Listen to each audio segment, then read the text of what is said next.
जिले में जो राशन डीलरों की जो चयन प्रक्रिया हुई थी उसमें बालघाट तहसील के में जो जगह रिक्त थी उनमें चयन प्रक्रिया में मैं सदस्य था जी।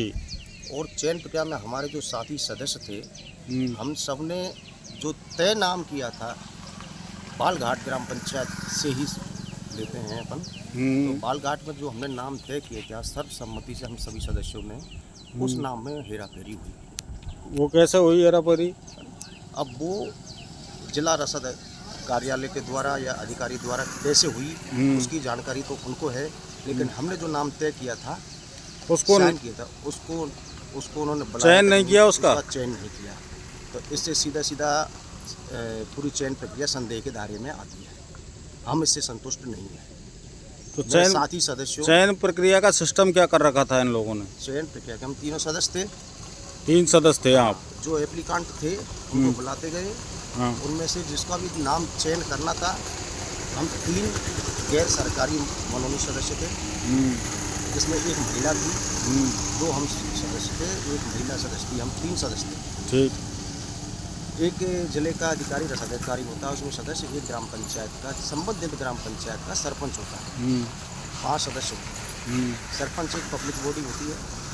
वो जिले का जो अधिकारी जिला अधिकारी होता है वो प्रशासनिक बॉडी होती है। वो उनकी कहाँ क्या करना नहीं करना वो उनकी खुद की गुडविल होती है। हमने तीनों सदस्यों ने तय कर लिया। नहीं तो विज्ञप्ति के अनुसार नहीं लिए क्या? विज्ञप्ति के अनुसार वो सारी जांच तो उन्होंने की होगी। ये विभाग का काम होता है, जांच कागजों की जांच करना अधूरे हैं। नहीं तो आप एक बीजेपी बिलोंग करते हो शायद? बीजेपी बिलोंग करते हो भारतीय और जनता पार्टी का सिपाही हो आप? एक कार्यकर्ता होने के नाते ही एक गैर सरकारी मनोनीत सदस्य बनाया गया।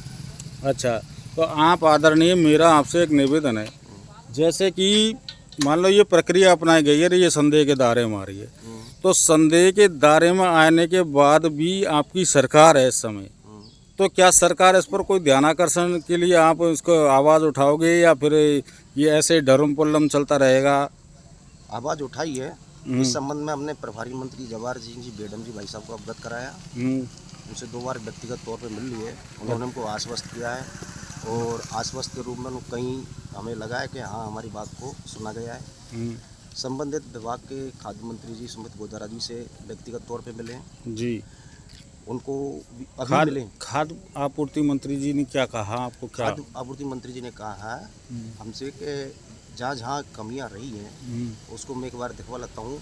माननीय प्रधानमंत्री जी का 25 तारीख का जो बांसवाड़ा का उनका कार्यक्रम था उसकी वजह से व्यस्तता के कारण वो ज़्यादा समय नहीं दे पाए।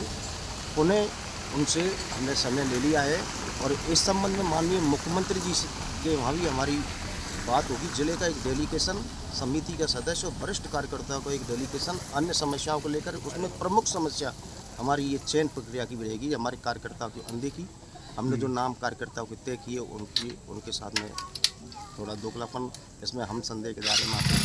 हमारा नैतिक दायित्व पड़ता है। हम पार्टी के एक कार्यकर्ता होने के नाते हम कार्यकर्ताओं की बात को पूरा नहीं करते। आपका तो नैतिक दायित्व तो ये बनता है कि जो सच्चाई है उसको उजागर करना आपका एक दायित्व है।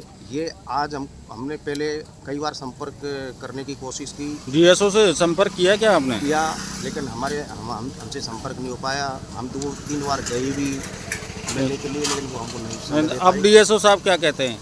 ये साहब हमारी बात सुन नहीं पा रहे हैं या अनदेखी कर रहे हैं? अनदेखी हो रही है, मतलब खुलेआम अनदेखी कर रहे हैं? अनदेखी है। जब हमारी बात को हमने जब तय कर दिया उसके बाद में वो नाम जब चेंज कर दिया, अनदेखी है बिल्कुल सर्वसम्मति से। तो अब आप क्या चाहते हो इस बारे में? हम चाहते हैं हम इसके पूरी पारदर्शिता से हमारा वो काम हो, यानी ये पूरी निरस्तता की ओर ये कार्य होना चाहिए। जल्दी हम माननीय प्रदेश अध्यक्ष जी को संगठन की दृष्टि से जी को अवगत कराएंगे और राजस्थान प्रभारी जो हमारे हैं भारतीय जनता पार्टी के उनको भी अवगत कराएंगे। और भी मुद्दे हैं उनको लेकर के, उसमें ये भी मुद्दा हमारा रहेगा। और माननीय मुख्यमंत्री जी से हमने समय ले लिया है, जल्दी ही हम मुख्यमंत्री जी को। और यदि ये कार्य जल्दी नहीं हुआ और इसका निस्तारण नहीं हुआ, पारदर्शिता नहीं आई, तो अब आपकी क्या राय है? आगे की राय आपको हम बहुत अच्छे तरीके से जो भी हमने जो तय कर रखा है उसको हम दोबारा आपको अवगत कराएंगे। उसके लिए हमने कई कार्य योजना तैयार कर रखी है, क्यों कई जगह से हमको ऐसी शिकायतें आ रही हैं जिसकी पहले भी मीडिया के द्वारा कहीं पेपरबाजी अन्य हुई है। अन्य जगह भी है क्या ऐसी? नांदोती तहसील से पहले पेपरबाजी हो चुकी है, अखबार के माध्यम से हो चुकी है, और भी आगे वो भी आपको प्रकाशित है, जो आपको अवगत करा दिया जाएगा चैनलों के माध्यम से। और सारी जो हमने जो इस नहीं, मोरडा के बारे में जानकारी है क्या आपको? कुछ मोरडा में भी है क्या ऐसा कुछ? मोरडा के बारे में वो सारी जिले की आएगी, हम सारे जिले की मांग रहे हैं, जिले में जहाँ, लेकिन हम बालघाट तहसील के सदस्य होने के नाते हम बालघाट तहसील के लिए ही कह सकते हैं। बालघाट ऑथेंटिक नहीं है, हम हर जगह के लिए है ना। एक नहीं, 2 मिनट में मोरडा तो क्या बालघाट में चलता है, नहीं है, लेकिन और भी जानकारी लेंगे।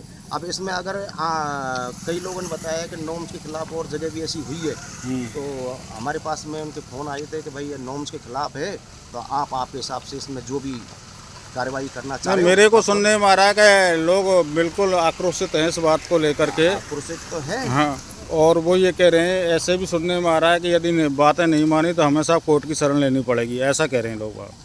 हर व्यक्ति के लिए स्वतंत्र है, हर व्यक्ति कहीं भी जा सकता है, अगर उसको न्याय नहीं मिला तो वो अपनी कार्रवाई के लिए कुछ भी कर सकता है।